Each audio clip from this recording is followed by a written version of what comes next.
நல்ல விதையை விதைத்த மனுஷனுக்கு ஒப்பாயிருக்கிறது. மனுஷன் நித்திரை பண்ணுகையில் அவருடைய சத்துரு வந்து கோதுமைக்குள் களைகளை விதைத்துவிட்டு போனான். பயிரானது வளர்ந்து கதிரிட்ட போது களைகளும் காணப்பட்டது. அருமை ஆண்டவராகிய இயேசு கிறிஸ்துவினுடைய இறைப்பணியிலே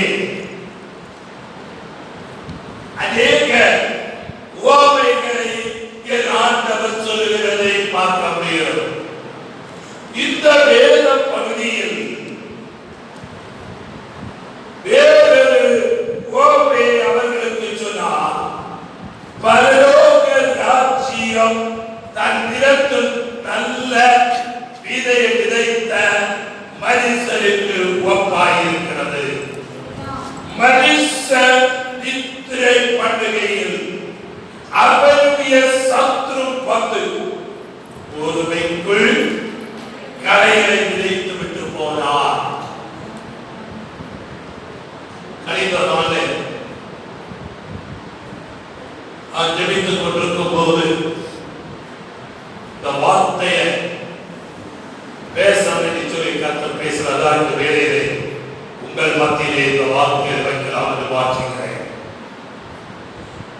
ஒரு நல்ல நிலத்தில்தான் கோதுமையை விதைக்க முடியும். இந்த நிலம் வரவே தண்ணீரற்ற நிலையில் வித்தியாசமாய் காணப்பட்ட போது அந்த நிலத்தினுடைய உடமை அந்த நிலத்திலே முதல் இறைவா தண்ணீர் பாய்ச்சுவார்.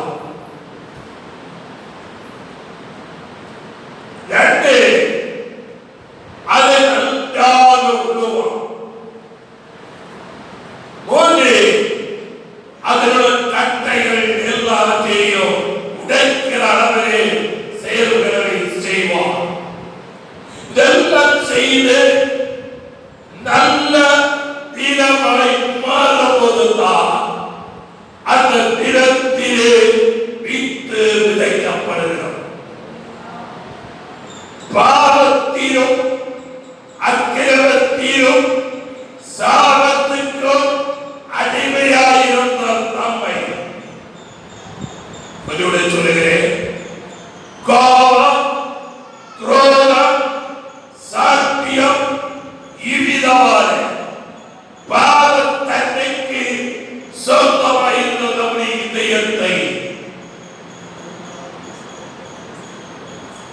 பரிசுத்தாவிய நதியை அனுப்பி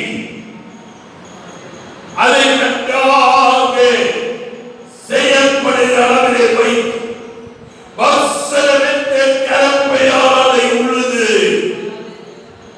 அதை நல்ல நிலமாய் மாற்றி அதை சில தவறுகளை கடத்தி விட்டு அதனுடைய செடியை பெற முடியாமல் காணப்படுகிற எல்லாவற்றையும் எடுத்து மாற்றி மம்பட்டி வச்சு சரி பண்ணி அதிலே நடுகிறது போல என்னை உன்னையும் பாவத்துக்கு அடிமையாய் உலகத்துக்கு அடிமையாய் சிருஷ்டிப்பையில் அடிமையாய் இருந்த நம்மை இயேசுவின் இரத்தத்தால் விலைக்கு வாங்கி தேவ சபை என்ற ஓட்டத்திலே என்று உங்களை நட்டிருக்கிறார்.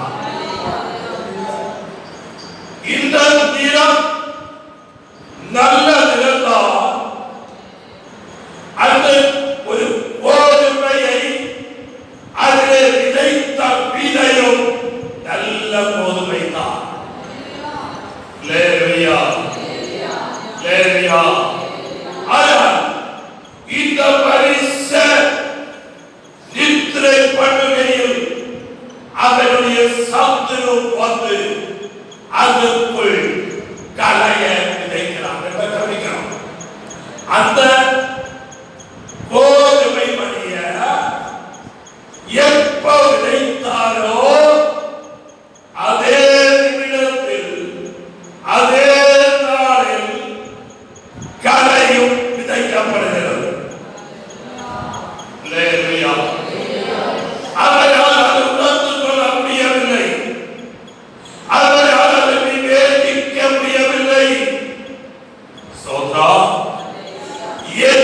சிலுவை கல்வாரியில் சிந்தின இரத்தத்தால் தேவன் விலைக்கு வாங்கி தேவனுடைய பிள்ளைகளாக நம்மை மாற்றி இருக்கும் போது நம்ம அறியாமே நமக்குள்ளே விதைக்கிற சாத்தானுடைய சில விதைகள் உண்டு.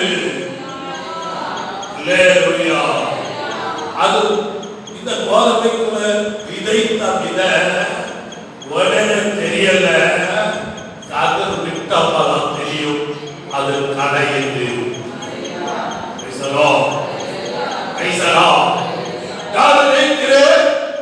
இந்த கோதுமை மணி களஞ்சியத்தில் போக வேண்டியது. இப்ப நம்ம 10,000 புத்தாரங்களோட வீடுகளை பார்த்தாச்சுன்னா நெல் அறுவடை செய்து 10,000 கொடுக்கணும். அல்லேலூயா. சேகரித்து வைப்பாங்க, அதில் வித்து தனிமையா வைப்பாங்க. அருமையான தேவனுடைய பிள்ளைகளே, அதை போல நம்மை களஞ்சியத்தில் சேர்க்க வேண்டிய இந்த கோதுமையோ அவை அதற்குள்ளே கரைகள் காணப்படுகிறது. நான் கேட்கிறேன், நமக்குள்ளே பயிராய் கரைய சாத்தான் அவை விதைப்பார். அல்லேலூயா. அல்லேலூயா.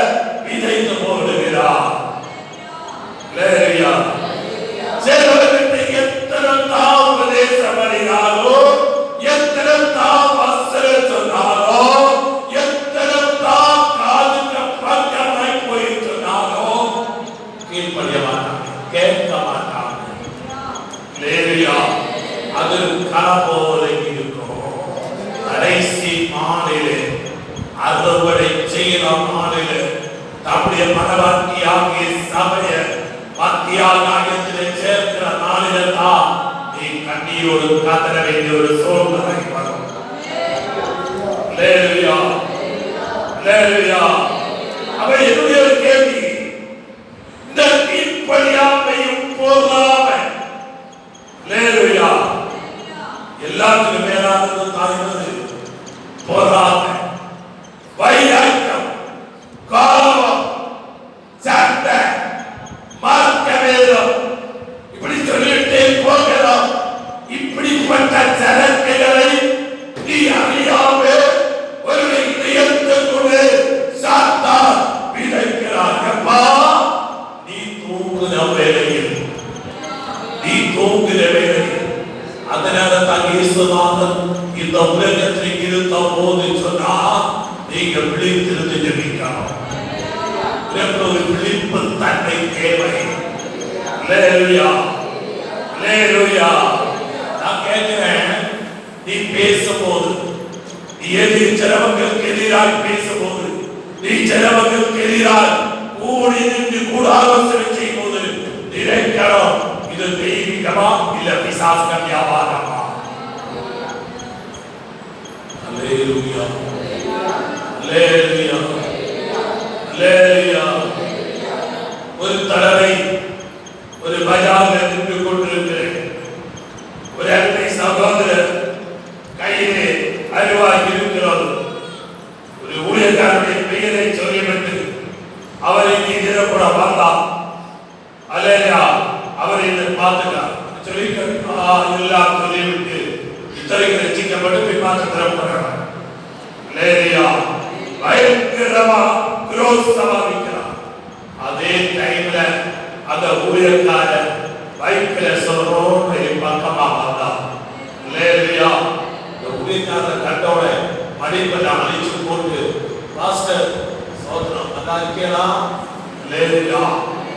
காசையா கீழ் முடியுங்க. அல்லேலூயா. அப்ப வாங்கி தந்தா அப்படி கங்க பெருசா தருவோம். கொஞ்ச நேரம் இப்படி பேசலாமா? பெருசா சொல்றாங்க. அல்லேலூயா, அல்லேலூயா. இந்த காலங்களில் யாருடைய சரக்கு? சாத்தானுடைய சரக்கு.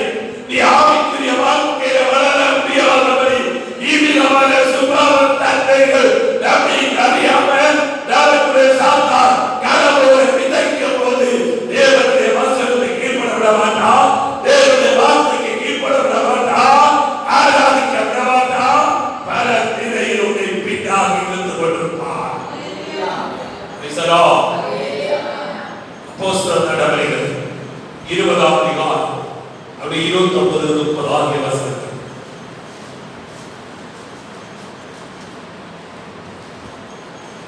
நான் போன பின்பு மந்தையை தப்பவிடாத கொடிதான ஓநாய்கள் உங்களுக்குள்ளே வரும்.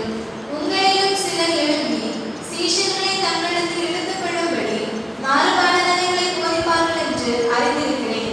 ஆமென். நான் போன பின்பு மந்தையை தப்பவிடாத கொடிதான ஓநாய்கள் உங்களுக்குள்ளே வரும். அப்போஸ்தலனாகிய பவுல் தன்னுடைய ஊழிய அனுபவத்தை குறித்து இங்கே திட்டமாய் சொல்லுகிறதை நாம் காண முடிகிறது. அல்லேலூயா. அவருடைய கடைசி வீராணியுடைய ஓட்டம் ஓடிக்கொண்டிருக்கின்ற வேளையில், அல்லேலூயா, பிரைஸ் தி லார்ட், நான் போன பின்பு மந்தையை தப்ப விடாதே கொடிதான ஓநாய்கள் உங்களுக்குள்ளே வரும். அது ஆளுமகத்தான் இருக்கும். போதான், அல்லேலூயா, பேசமாறி ஆடுகளை பிடித்து கீழும்படியா.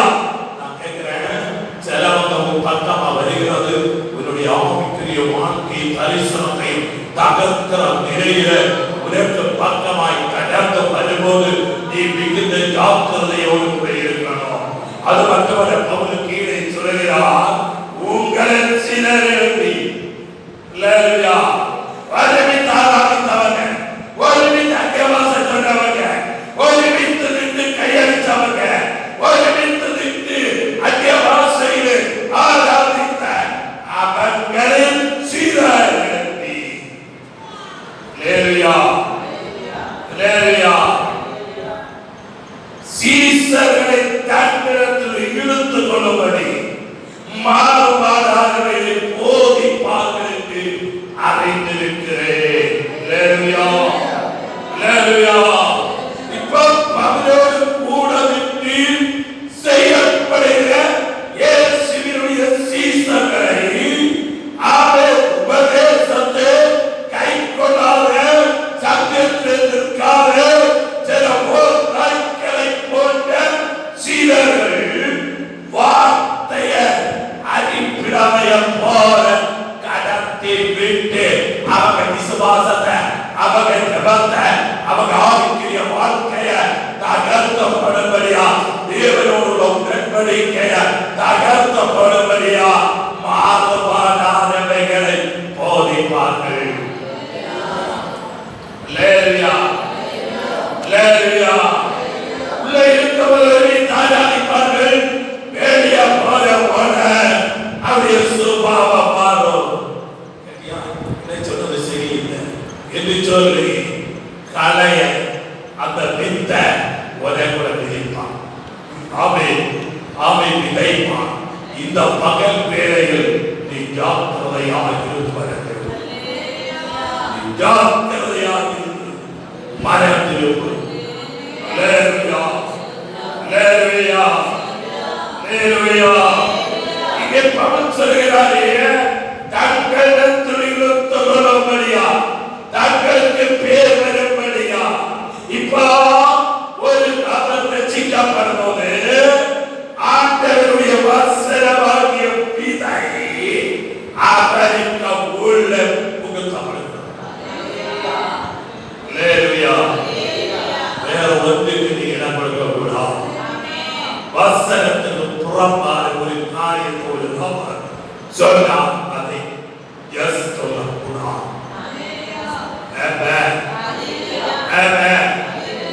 ஏதாவது யாரையாவது குறைச்சல் பக்கமா தான் சொல்லணும். இது எனக்கு வேலை இல்லை,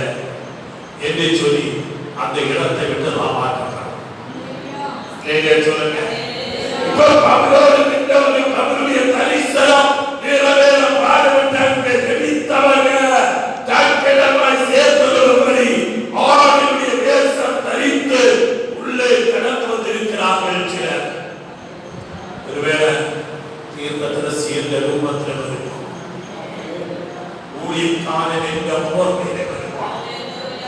இன்னைக்கு யூடியூபில் எல்லாம் ஐயோ பார்க்க முடியாத அநேக செய்திகள் இருக்கிறது. அல்லேலூயா. ஒரு யூடியூப்ல ஒரு செய்தியை பார்ப்பது டான்ஸ் ஆடுற அந்த சினிமா ஆக்டர் போல நான் சொல்லுகிற இதெல்லாம் வசனத்துக்கு புறம்பான காரியம். அல்லேலூயா.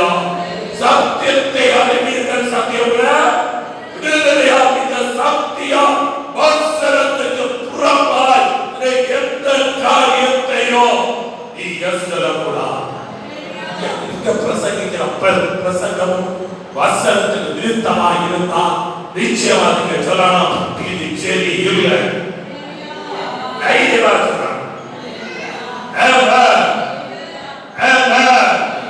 வசனத்துல சொல்லுறதுனா கை கூப்பி தாழ்த்தி நேரப்படுகிறார்.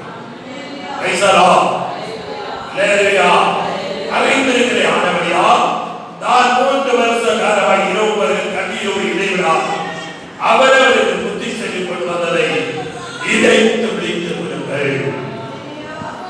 என்னுடைய பிள்ளை விழிப்போடு காணப்பட வேண்டும்.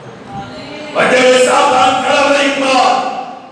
உன்னுடைய ஜபத்தை தகர்க்கும்படியா, உன்னுடைய அபிஷேகத்தை க்ளோஸ் பண்ணும்படியா, உன்னுடைய ஆவிக்குரிய அழகை தகர்க்கும்படியா பக்கவரை அவன் நுழைந்து சில பிதைகள் உலகுல பிதைத்திருக்கிறான். பகையின் கவிதையும் உள்ளது. வைராக்கிய கதை கலைய உள்ளதை கொடுப்பார். அதற்கு இடம் கொடுக்கிறார். லேலியா அந்த தீமத்தை 1:6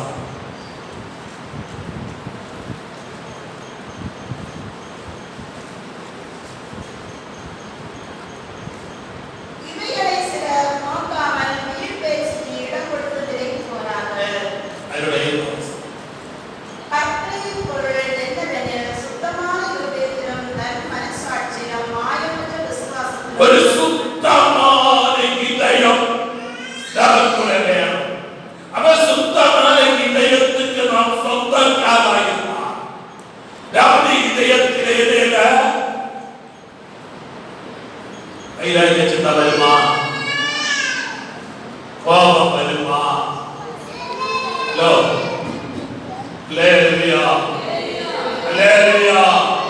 ஒரு சுத்த இதயம் வேணும். நல்ல மனசாட்சி வேணும். இவைகளை சிலர் தோற்காமல் வீண் பேச்சுக்கு இடம் கொடுத்து விலகி போனார்கள். ஆண்டவருடைய அன்பை விட்டு விலகி போனார்கள். எப்படி திருவிழா மாட்டாங்க, கூட்டாய் வந்ததும் அனுசரிக்க மாட்டாங்க, சத்தியத்தில் உறுதிப்பட மாட்டாங்க, சத்தியத்துக்காக இடப்பட மாட்டாங்க, ஆண்டவரை விட்டு விலகி போகிற அனுபவம். லேலியா லேலியா லேலியா. அப்ப ஒரு தேவனுடைய பிள்ளை ஆண்டவரை விட்டு விலகி போகாம தேவனோடு உறவாடுகிற ஒரு அனுபவம். நீ காண்கிற சகோதரன் அன்பு கூறட்டா, காணாத தெய்வத்தை எப்படி அன்பு கூறுவது? சிலவங்க ஊழியர்கள் உங்களுடைய காரியங்களை பரத்துள்ளவாங்க. லேலியா அவங்களோடு நெருங்கி வர மாட்டாங்க. காரியம் தெரியுமா? நீயும் தேவனுமாயுள்ள தொடர்பு எங்கேயோ பிரச்சனை இருக்கு. நீயும் தேவனுமாயுள்ள தொடர்புக்கு எங்கேயோ சங்கர அச்சு போய் இருக்கிறது. அதுதான் காரணம். நீ உயர்கால காண்பது ஓடுகிறாய் என்றால் நிச்சயமா சொல்லுகிறேன், எங்கேயோ சின்ன டேஞ்சர் சம்பவித்திருக்கிறது. நீயும் தேவனுமாய் தேவனோடு ஆழமாக நிச்சயமா வார்த்தைக்கு கீழ்படுவார். அதில் எந்த சந்தேகம் இல்லை. அல்லேலூயா. செல்கிறவனை நான் சீக்கிரமாய் கொண்டிருக்கிறேன். அல்லேலூயா. 2 தீமோத்தேயு 4ஆம் அதிகாரம் அதனுடைய 3ஆம் வசனம் படிங்க. ஏனென்றால் அவர்கள் ஆரோக்கியமான உபதேசத்தை பொறுக்க மனதில்லாமல் செவித்தினமுள்ள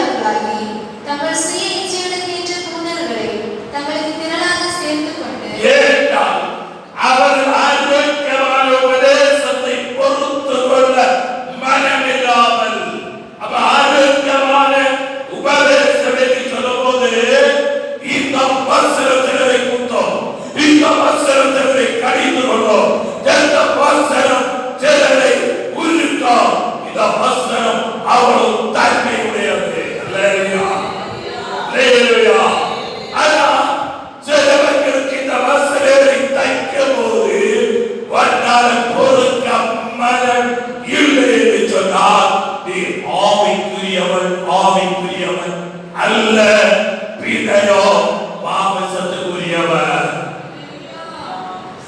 கொரிந்து சபையிலே எல்லா கிருபா பலன்களும் அந்த சபைக்குள்ளே காணப்பட்டது. ஆனால் அந்த கொரிந்து சபையிலே பொறாமையும் வாக்குவாதம் இருந்தது. அதனால் பவுல் சொல்கிறார், நீங்கள் ஆவிக்குரியவர்கள் அல்ல, மாமிசத்துக்குரியவர்கள் என்று எண்ணி பேச வேண்டியதாக இருக்கிறது. சேர்ந்து நான் விளைவிக்கிறேன். ஆரோக்கியமான உபதேசத்தை பொறுக்க வேண்டாம். செவித்தரம் ஆவி உடையவர்களால்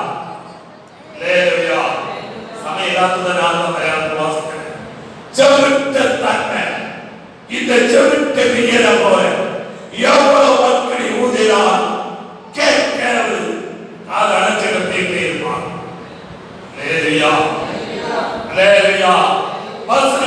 கேட்க மாட்டாங்க, சபையில கேட்க மாட்டாங்க.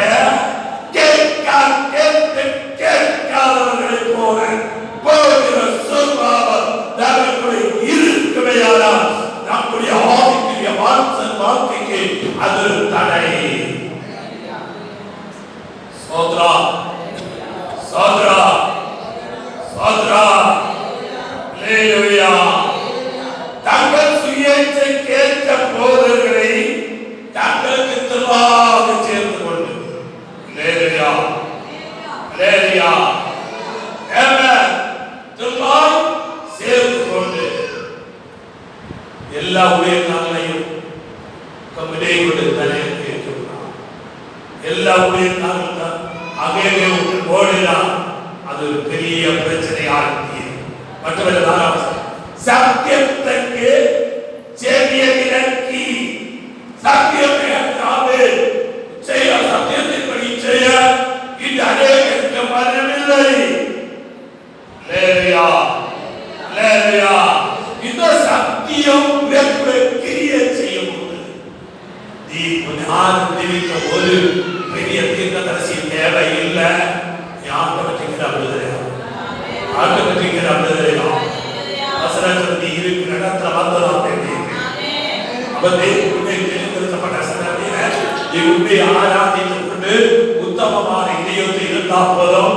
எந்த பிரிசுய கட்டானாலும், எந்த மந்திரவாதம் கட்டானாலும், எந்த உடைய தலைமுறை எதிராக எந்த பிரச்சனையாலும் யாரும் ஓட்டிக்காம அவர் ஓடி போவார்.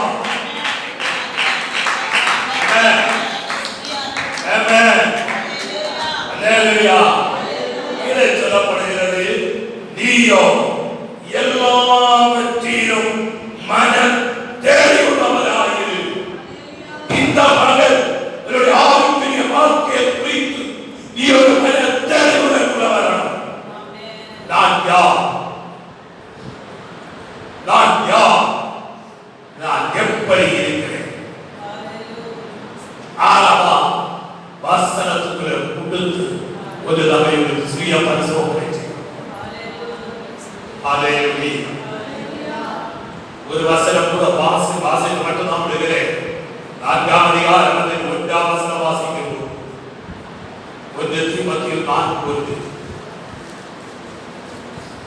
ஆயினும் ஆவியானவர் வெளிப்படையாய் சொல்லுகிறபடி பிற்காலங்களிலே மனசாட்சியில் சூழ்ந்த பொய்யருடைய மாயத்தினாலே சிலர் வஞ்சிக்கிற ஆவிகளுக்கும் பிசாசுகளின் உபதேசங்களுக்கும் செவி கொடுத்து விசுவாசத்தை விட்டு விலகி போவார்கள். ஆவியானவர் வெளிப்படையாய் சொல்லுகிறார், பிற்காலங்களில் மனசாட்சியில் சூழ்ந்த பொய்யருடைய மாயத்தினால் சிலர் வஞ்சிக்கிறார்கள், பிசாசு உபதேசத்தை கொடுத்து விசுவாசத்தை விட்டு விலகி போவார்கள். மனசாட்சியிலே சூழ்ந்த பொய்யருடைய மாயத்தினாலே பாவை பின்மாற்ற போறவன், தேவனை விட்டு போறவன்,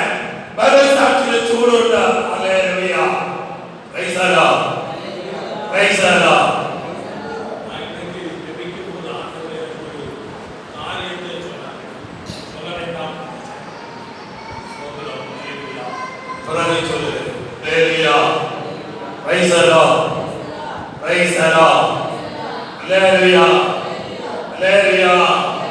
செழிப்புக்காரர்கள் மனசாட்சியில் சூழ்ந்த பொய்யருடைய மாயத்தினாலே சில பட்சிக்கிற ஆவிக்கு பிசாசு உபதேசம் செய்து விசுவாசத்தை விட்டு விலகி போவார்கள். தேவ சபையோட தேவ ஜனத்தோட ஐக்கியம், தேவ சபையோட அனுபவங்களை விட்டு அகன்று போகிற அனுபவம் நமக்குள்ள வரக்கூடாது, நமக்குள்ள வரக்கூடாது. இந்த காலங்களில் ஆவியை பகுத்தறியணும், ஆவியை பகுத்தறியணும்.